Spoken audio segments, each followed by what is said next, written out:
Students, today we are going to see the remaining questions of exercise 9.2 of the chapter Unitary Method.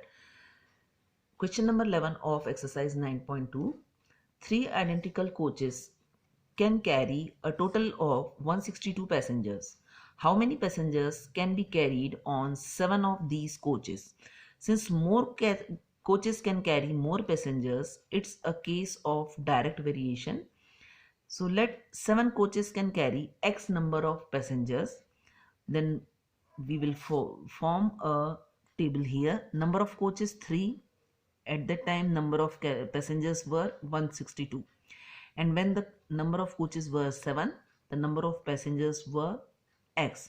So by forming a ratio here, 3 upon 7 equals to 162 upon X, which gives us 3X. By cross multiplication we are getting 3X equals to 7 into 162, or X equals to 7 into 162 upon 3. By 3 we are cancelling it, so we are getting 7 into 54, which gives us 378. That means 7 coaches can carry 378 passengers. Now a work is completed by 10 men in 50 days. How long 25 men take to complete the work? Now here we can see more number of men will take lesser number of days to finish the same work. So it's a case of inverse variation.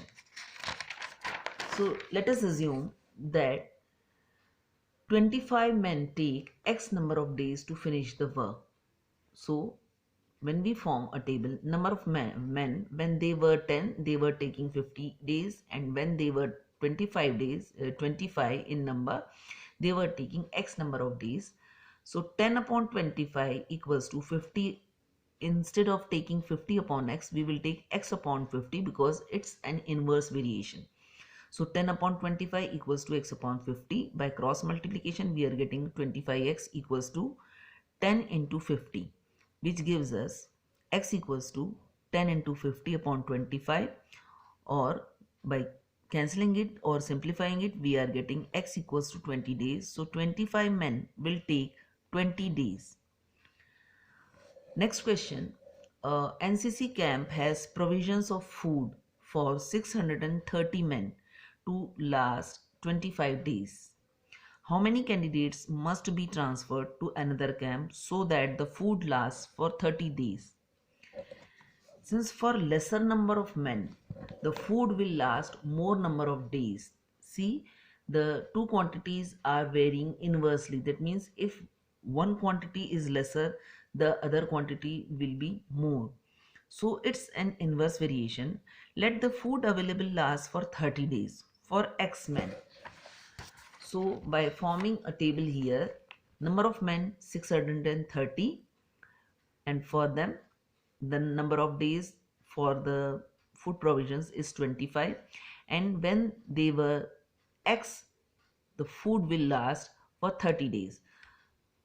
Now 630 upon X equals to 30 upon 25 because it's an inverse variation, which gives us, by cross multiplication, we are getting 30X equals to 25 into 630, or X equals to 25 into 630 upon 30.